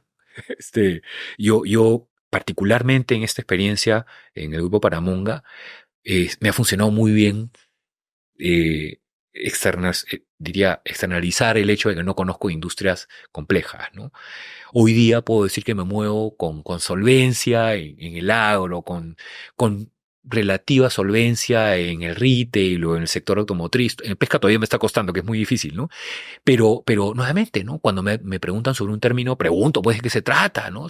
Que es, diría, lo que nos pasa cuando estudiamos, ¿no? Yo creo que un ejecutivo que sufre de ego alto es aquel que no es capaz de evidenciar que no sabe un tema. Lo que nos pasaba cuando estábamos en el colegio o en la universidad, ¿no? la profesora o el profesor te decía, ¿no? Y ¿todos entendieron? Sí, ¿no? Y tú estás cruzado de brazos sin saber lo que habían dicho o no haber, diría, sido más insistente en entender un concepto, ¿no? Hoy día el que no pregunta se pierde. Y en líneas a dejar a las personas hacer, ¿cuántas chances le das cuando lo que hacen no va en líneas al plan o no es efectivo? Es muy difícil que las decisiones que toman tus ejecutivos terminen, diría, contra la pared cuando tienes un método de seguimiento como el que te comentaba, ¿no? O sea, tú los dejas hacer, pero los tienes, diría, con pita. No sé si corta o larga, pero los tienes con una pita que te permita monitorear sus avances, ¿no? Pero ¿sabes qué es más importante que el control? Es los canales de comunicación de ida y vuelta. O sea, yo diría que lo que más me ha funcionado es que me tengan la confianza de hablar, la confianza de decirme las cosas, ¿no? Incluso si es que tienen dudas o incluso si es que tienen solicitudes más formales de aprobaciones o cosas de ese tipo, ¿no? Un ejecutivo que tiene la confianza de preguntarte y comunicarse contigo es un ejecutivo que se equivocar menos, o por lo menos que se equivocar con uno, ¿no? Como te decía, yo creo que los principales problemas de gestión estratégica en las organizaciones son de comunicación. No tengo ninguna duda, las empresas que más se equivocan son las que menos se comunican. De seguro mucho esto lo has aprendido de tus jefes anteriores. ¿De qué manera difieres en el estilo de liderazgo de jefes que has tenido No anteriormente? me gustan los jefes que maltratan a las personas. No me gustan, ¿no? Que no tiene nada que ver con ser riguroso ni ser disciplinado, ¿no? No me gustan las personas que maltratan a otras. No me gustan las faltas de respeto, no me gusta el lenguaje soez en una reunión a pesar de que hay mucha confianza. No me gusta llegar tarde, no me gusta, diría, dejar de prestar atención a las personas cuando se dirigen a nosotros, ¿no? Yo creo que esos símbolos de respeto básicos son fundamentales para empoderar a tu equipo, ¿no? No importa la posición que tengan, un practicante, un coordinador, un jefe, un personal de limpieza, ¿no? Que no es bien tratado, es una persona que no va a jugar dentro de tu equipo, ¿no? Saludar. Diría que, mira, hemos hablado de la parte más estratégica, pero la parte más básica, ¿no? O sea, saludar al portero, a la recepcionista, a la secretaria, son elementos fundamentales, ¿no? Que hoy día se han perdido mucho. Se pierden los básicos. Claro, ¿no? O sea, eso es una formación de casa, ¿no? Y no sabes el compromiso que genera ser cuidadoso en las formas más básicas, ¿no? Cuando tú sonríes, cuando tú demuestras que estas personas que tienen, diría, las posiciones más básicas en la organización existen, lo que estás creando es una cultura, ¿no? Y son las personas más leales, ¿no? Me ha tocado hace muy poco en una celebración de una de las empresas del grupo estar junto con la señora de limpieza, junto con el portero, junto con la recepcionista, te decía. Y una de las cosas que más valoran es, y lo mencionan públicamente, es que los saludes en las mañanas, que les des la mano, ¿no? Que les preguntes cómo están, ¿no? Que te preocupes genuinamente por ellos, ¿no? Yo lo aprendí de un jefe que quiero mucho, ¿no? Que trabajó, que me dio una oportunidad en una empresa de transportes. Este pata tenía 500 personas en su empresa, ¿no? Yo era una de ellas. Y tenía, desde que entraba a la empresa en su carro, tenía una fila de colaboradores que lo estaban esperando para conversar. Lo que tenía esta persona, este gerente general, Juan Grieve, es que tenía la capacidad de sintetizar muy rápido. Entonces, entre bromas, él te decía, oye, cuéntame pues de una vez, ¿no? No, que mi esposa, no me habla, no, no sé, pues, me está pidiendo una pensión alimenticia y me falta plata, no sé. Entonces, ya, ok, pasa por recursos humanos, fírmate un préstamo. Otro le hablaba acerca de que tenía un hijo enfermo, ¿no? Otro le decía que tuvo un problema con un compañero. Y Juan lo que tenía era la capacidad de sintetizar, pero atender a todos. A todos. Entonces era un ejecutivo cercano.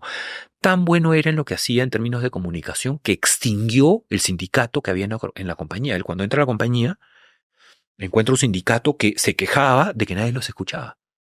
Y él con esta metodología lo extinguió. Primera vez en la historia del Perú que un sindicato era extinguido por una forma de hacer management, ¿no? Y de él aprendí que esa era la parte más importante. Por eso es que en San Antonio, diría, me mimeticé tanto, ¿no? Porque a mí me enseñaron eso, ¿no? A saludar al portero, al mesero, al vitrinero, a barrer el piso, a levantar los platos, parte de la cultura de la propia familia, ¿no? Propietaria de San Antonio, ¿no? Y además, por supuesto, y mira cómo conectan. Yo te decía, la vida tiene formas misteriosas. Mira cómo lo conecta con mi propio emprendimiento. O sea, yo valoro y quiero tanto a San Antonio, consecuencia no solamente de mi experiencia profesional, sino también de mi emprendimiento, el que te contaba, los restaurantes que fracasaron. O sea, yo sabía cuáles son los dolores que tienen los trabajadores, los cocineros, ¿no? Lo sacrificado que es, cómo te duelen las piernas, estar parado todo el día, ¿no? Eso, la importancia que tienen las propinas, o la importancia que tiene, no sé, pues que les des un uniforme, nuevo, ¿no? En fin, son detalles que van sumando, ¿no? Y esos detalles, si no están bien eh, entregados, son los que te destruyen la cultura de la organización. Poniéndonos transparentes, hoy, ¿qué es lo que más te está costando? ¿Con qué la estás sufriendo hoy? O sea, ahorita, ¿qué está en tu mente? Qué buena pregunta. Yo diría que estamos regresando a un contexto macroeconómico bastante complejo en el país. Yo diría que hay variables que hemos descuidado como ciudadanos, que nos están, diría, eh, regresando como boomerang, ¿no? Nuestra pérdida de interés en el quehacer político, ¿no? En el país, lo que ha dejado es el país en manos de malas personas, ¿no? De malos políticos. Y esa falta de involucramiento lo que está haciendo es que no solamente el país se debilite a nivel organizativo, sino también a nivel económico, ¿no? Ya el país era muy fuerte, pero lo que ha terminado pasando es que se ha ido debilitando a consecuencia de que la economía pues no resiste, por ejemplo, a bloqueos de iniciativas económicas o de inversiones o cosas de ese tipo, ¿no? Yo creo que hoy día lo que más me preocupa es el futuro del país en términos políticos, ¿no? Nos estamos enfrentando a un contexto de elecciones que vienen todavía dentro de 2 años, en donde van a haber 45 candidatos, ¿no? Los dos preferidos son de extrema izquierda, y en donde la derecha no se une o el centro no se une para tener un frente único, ¿no? Creo que eso no es único de Perú, nuestro país. O sea, creo que en verdad esa tendencia la veo en todo el mundo. La ves en Estados Unidos, la ves en Europa, la ves en otros países sudamericanos. Sí, pero hay una coincidencia, y es que esto está ocurriendo porque hay eh, no es una sensación, hay desidia de parte de quienes somos ejecutivos y que podríamos aportar nuestro tiempo para que el país se gestione mejor, ¿no? A mí me ha pasado que he recibido algunas invitaciones para, diría, ocupar algunas posiciones de responsabilidad en cargos públicos, y me le he preguntado 85 veces, ¿no? Porque el paradigma que tenemos con respecto a la gestión pública es de corrupción. Entonces a mí me encantaría, ¿no? Ayudar a mi país y aportar mi granito de arena, etcétera, pero yo no quiero que me acusen de Casi como es comprar, corrupto. ayer justo hablaba exactamente lo mismo con mi mamá y yo le dije, es casi como comprar un fast pass a la cárcel. Tal cual. O sea, la chance de que termines en la cárcel, por lo menos en nuestro país, en los próximos 10 años, entras a un cargo público, son altos. En especial uno alto, ¿no? Cualquier cargo público normal, pero uno alto de influencia, donde en verdad puedes hacer cambio. O sea, estás dando tu vida, en verdad, y en ese caso por el Por país. supuesto. Y cuando yo lo contextualizo dentro de mi propia vida, yo tengo 2 hijos chicos, tengo uno de 11, otro de 5. Entonces yo digo, yo no quiero que tenga un papá que tenga 25 juicios, ¿no? Y que tenga que estar gastando de su bolsillo si es que tengo plata en el bolsillo, ¿no? Porque yo no soy dueño de ninguna empresa, yo soy empleado. Entonces, yo no quiero que tenga un papá que esté metido en 25 juicios y que luego, diría, deteriore las finanzas de la casa a consecuencia de esta vocación, ¿no? Poniéndonos prácticos, ¿cuáles son estas oportunidades fáciles de resolver? Nada fácil, ¿no? Pero ¿cuáles son estos principales puntos a resolver? A ver, en primer lugar, los empresarios hemos estado callados durante mucho tiempo. Los empresarios tenemos la obligación de decir lo que hacemos, porque hacemos más de lo estrictamente demandado por la ley, más que pagar impuestos, hacemos más que emplear. Nosotros aportamos mucho a la sociedad en términos de aquello que el gobierno no entrega, ¿no? Hablo acerca de construcción de colegios, defensas ribereñas, construcción de caminos, Hospitales. donaciones. O sea, los empresarios hacemos mucho con recursos que podrían ser utilidad para los accionistas, pero que no comunicamos que queremos navegar con perfil bajo. Y ese perfil bajo nos ha llevado a donde estamos, ¿no? Entonces, hoy día yo soy propulsor de la comunicación para la transformación. O sea, y de hecho lo digo, o sea, uno de mis propósitos es comunicar para transformar. Tenemos que decir lo que hacemos porque la gente tiene que saber que nos preocupamos por lo que pasa a nuestro alrededor. La izquierda se ha encargado de hacerle creer a todo el mundo que los empresarios somos los malos de la película, que somos destructores de la economía y que además O explotadores. tenemos efectivamente intereses que son egoístas, ¿no? Entonces, cuando yo nuevamente veo cuál es el impacto de transformación que tenemos sobre nuestros propios trabajadores y las comunidades, digo que injusto es, ¿no? Y todo es porque mantenemos silencio. Felizmente, estamos viviendo en una época, te decía, de transformación, ¿no? En donde hay organizaciones muy bien estructuradas y lo bueno es que hay muchas que están congregando a empresarios, ejecutivos como yo, como nosotros, bien, que estamos preocupados por el futuro del país, ¿no? Perú Sostenible, L+1, Capitalismo Consciente, Es Hoy, etcétera, etcétera, etcétera.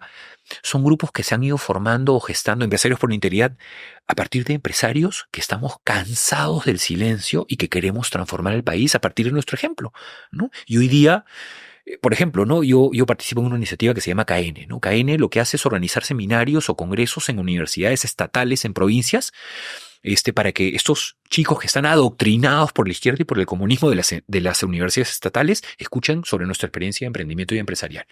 Y eso me lo pago yo de mi bolsillo. O sea, yo me pago el pasaje, me pago el estadía, sacrifico días de trabajo o fines de semana con mi familia para evangelizar. Porque yo no soy el dueño de la empresa, te lo decía. Entonces, la única manera que yo tengo para devolverle al país algo es con mi tiempo. No vas a encontrar muchas personas escuchando este programa que tienen esos pensamientos de izquierda, pero en tu experiencia, cuando haces estas exposiciones a estos jóvenes, en líneas aportarle valor a la audiencia, cómo convencer o cómo mejor comunicar por qué esas ideologías no tienen resultados que has visto que te ha funcionado. Ser genuino. Decir las cosas con transparencia, ¿no? O sea, cualquiera se imaginaría que una persona que ocupa una posición de responsabilidad en un grupo económico importante ha nacido en cuna de oro y yo te acabo de decir de dónde vengo. O sea, yo vengo de una familia que fue de bien, clase media. Mi papá, te decía, trabajó en el centro de Lima cuando el centro de Lima estaba lleno de ambulantes. Mi abuelo fue vendedor ambulante, migrante.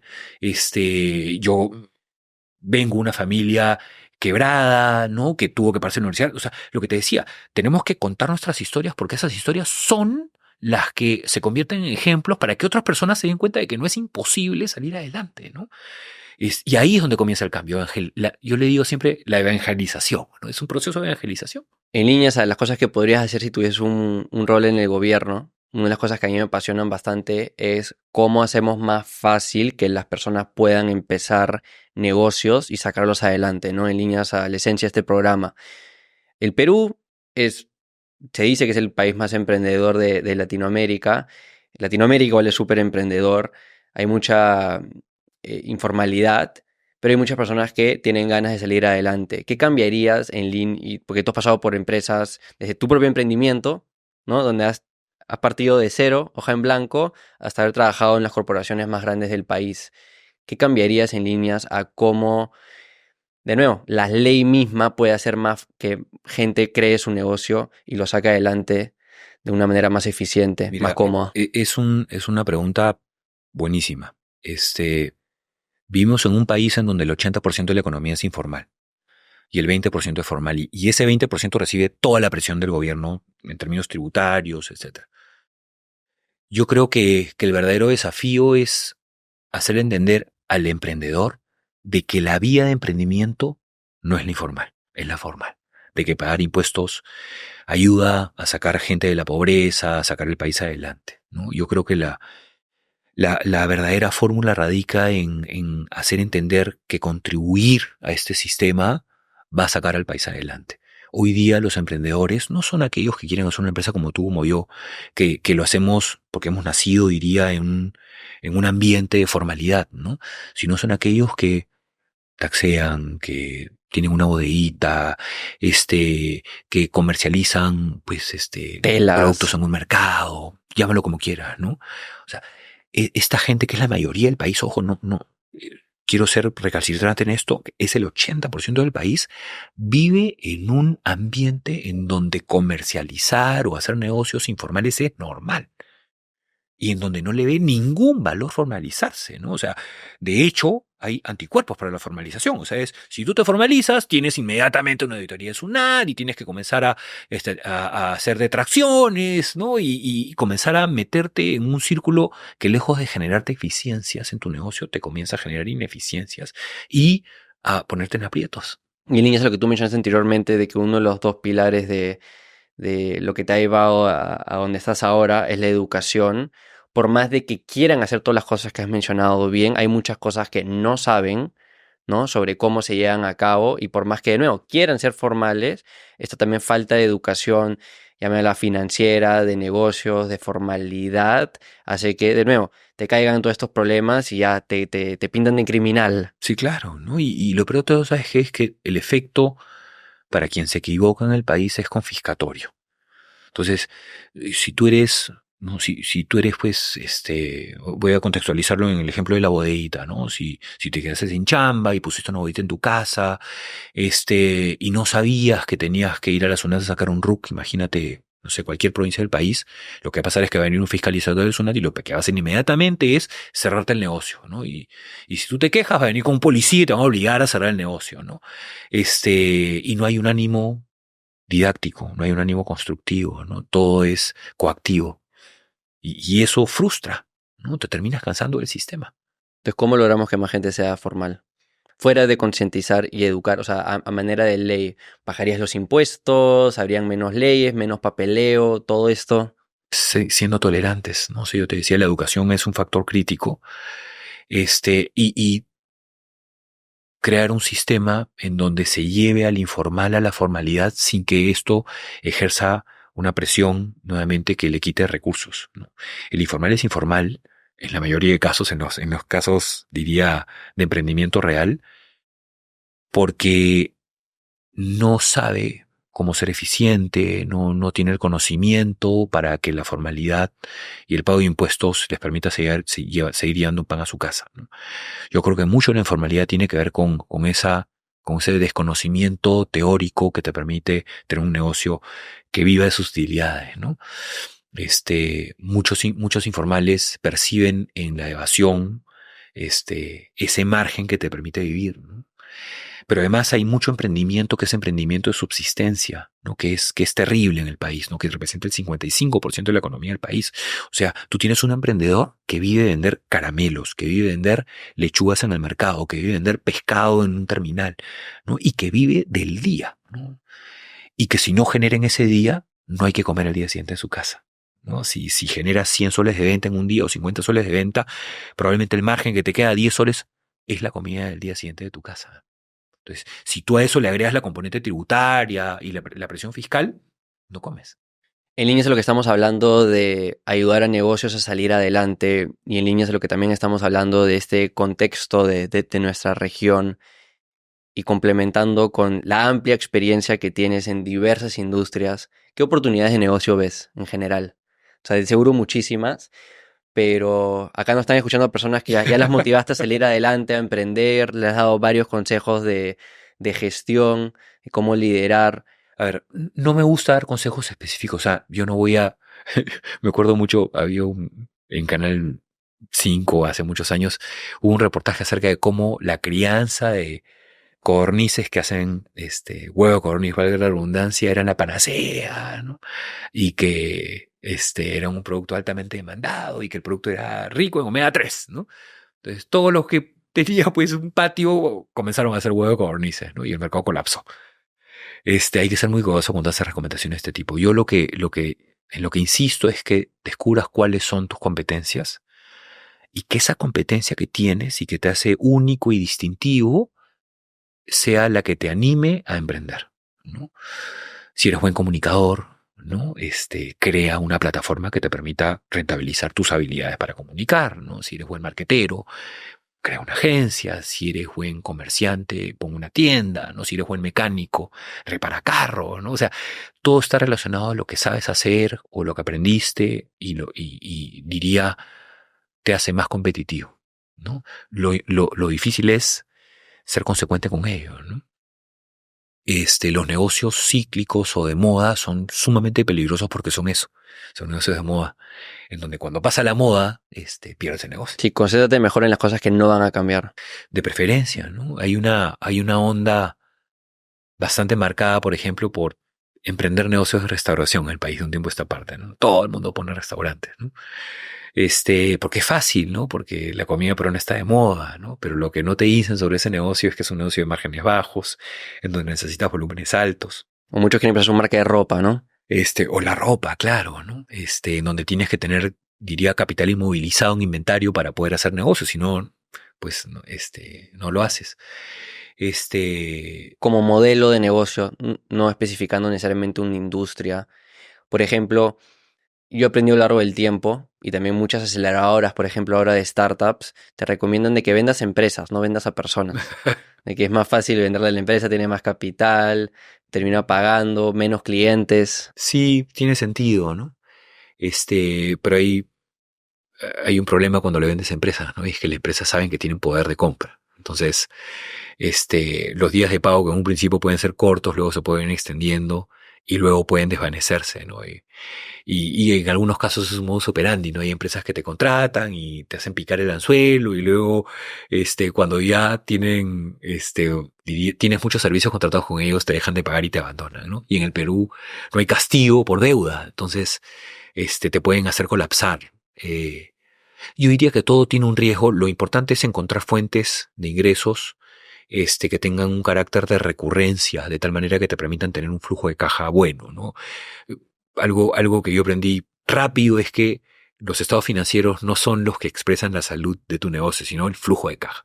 Si no tienes un flujo de caja ajustado, no tienes negocio, colapsa, ¿no? Entonces prioricemos negocios en donde la caja, diría, se mantiene activa, fresca, con recursos permanentemente. Y volviendo a los inicios de la conversación, sacando tu lado marquetero, ya, pensaste bien cuáles son tus propias habilidades, tus fortalezas, qué te apasiona. Idealmente tienes un modelo de negocio con ventas recurrentes, donde retienes a los clientes y te da ese flujo de caja. ¿Qué has aprendido sobre cómo salir al mercado? Marketear, vender. A ver, en primer lugar, que las redes sociales son medios potentísimos y baratísimos para hacer. Acá estamos. Eso, ¿no? O sea, este es el medio, ¿no? Y yo diría que las redes sociales no te demandan un sol para poder emprender. O sea, no tienes ni siquiera que tener RUC para emprender. Tienes un celular y tiempo, ya estás. Punto, ¿no? Y estás, ¿no? Y vendes aire, ¿no? Y además trabajas sobre pedidos, una maravilla. Eso es uno. Dos, que las barreras han bajado muchísimo, consecuencia de ello, ¿no? Las barreras de entrada a cualquier negocio. Pero tienes en contraparte un problema, ¿no? Y es que así como las barreras han bajado, la multiplicación de los emprendimientos ha aumentado notoriamente. Entonces tienes mucha competencia. Y diría desarrollar un negocio competitivo en un mercado de tanto emprendimiento gracias a las redes sociales es sumamente complejo. Entonces, si no encuentras tu ventaja competitiva y si no utilizas, diría, tus ventajas distintivas para diferenciarte de tus competidores, vas a caer nuevamente en un mar, un océano rojo, ¿no? En donde sobran, diría, los competidores que tienen productos que se comienzan a comoditizar, ¿no? Que todos los tienen igual. Por eso te decía al principio también, ¿no? Hay que saber cuál es tu ventaja competitiva para priorizar esa en la comunicación y saber vender tu negocio. Y en líneas a ventas, mencionaste anteriormente en la conversación, ¿no? La buena idea que tuviste de meterte al final de una negociación a comentar algo que pudo haber hecho que toda tu carrera lleve a otro lugar. Como también has mencionado de que cuando vienes a empresas, tal vez tienen poder de negociación. ¿Qué has aprendido sobre cómo llevar a cabo una negociación? Sea que estés hablando con un proveedor, con un potencial cliente. Nunca intentes cerrar un negocio en tu primer contacto. Ese es mi mayor aprendizaje. Los negocios, los buenos negocios, se cierran luego de algunos contactos sucesivos. Porque lo que tú tienes que hacer es, no, en primer lugar, expresar desesperación de venta, ¿no? Tú tienes que convencer, expresar los atributos, comunicar los atributos de tu producto o servicio. Y en segundo lugar, convencer a tu prospecto de comprador de que eres necesario, ¿no? De que lo que tú tienes es único, indispensable, ¿no? Y despertar una necesidad. Yo creo que quienes nos equivocamos en este camino de las ventas somos aquellos que quieren cerrar la venta rápido y diría sin construir relaciones de largo plazo. El mejor negocio del mundo es aquel que hace que la venta sea consecutiva, que se repita, ¿no? Que el cliente se fidelice contigo. Y otra vez eso decanta en el servicio. O sea, ¿por qué tus clientes se acercan a ti? No es porque tú tienes un servicio único, exclusivo, maravilloso. Regresan a ti porque les contestas el teléfono permanentemente, porque respondes sus preguntas, no porque estás a su servicio permanentemente, porque por supuesto sabes hacer tu trabajo, porque tienes un equipo poderoso, porque tus resultados impactan sobre los resultados de la empresa, ¿no? Pero es una atmósfera, es un 360 de elementos que hacen que el cliente regrese. Cuando recuerdas al Rubén en sus veintes, ¿crees que él pensaba de que iba a ser tan apasionado por negocios como claramente lo eres hoy? Sí, sí, sí. Clarísimo, ¿no? Porque nuevamente la constancia de propósito te hace mantenerte en un ritmo, en un pace, que te hace conseguir tus metas, ¿no? Los que pierden ese pace, los que pierden ese ritmo, son los que terminan quedándose en el camino, ¿no? Yo lo que he podido ver de los empresarios exitosos, de los ejecutivos exitosos, es que son muy resilientes y se sobreponen a las adversidades que este camino, que tu vida te va poniendo al frente, ¿no? Yo diría que no solamente me persigue, sino que es un motivador. O sea, yo te dije al principio de la entrevista, o sea, yo siempre supe que quería ser empresario, siempre supe que quería, te lo dije mal, mandar, ¿no? Pero yo siempre supe que quería liderar, porque cuando era chico lo expresé en un término. Yo cuando planteé mi primer propósito, que fue muy chico, dije, quiero convertir un desierto en un bosque. Entonces yo me imaginaba literalmente sembrando árboles en un desierto. Yo dije, ese es mi sueño, ¿no? Quiero convertir un pedazo de tierra eriaza, perdón, en un bosque. Pero después me di cuenta que el desierto tiene diferentes excepciones, ¿no? Y que el bosque también, ¿no? O sea, para mí el desierto se convirtió en alumnos en una universidad y los árboles son el conocimiento que yo estoy compartiendo con ellos cuando me toca dictar una clase. Entonces mira cómo el propósito se va transformando y con el tiempo va madurando hasta que lo comienzas a entender, ¿no? O sea, el desierto y el bosque, cuando los contextualizas dentro de tu propósito, hacen sentido en la medida que vas madurando y creciendo. ¿Por qué crees que tenías esa perspectiva? O sea, ahora que eres padre, ¿crees que eso fue sobre cómo te criaron, fue tu naturaleza? ¿Cómo crees que llegaste a ese punto? Yo creo que es una mezcla, ¿no? Eh, Porque es una bonita filosofía, ¿no? Quiero volver desiertos en bosques. a ver, O sea, todos quisieran tal vez que su hijo piense así. mira, voy a tratar de descubrirlo juntos, ¿ya? Porque no me había hecho esa pregunta. Este, Mi papá, te decía, viene de una familia de emprendedores y mi mamá viene de una familia de dependientes. Mi abuelo materno era técnico de la FAP. Y como buen técnico de la FAP tenía todas las deficiencias económicas del mundo. Faltaba plata siempre, ¿no?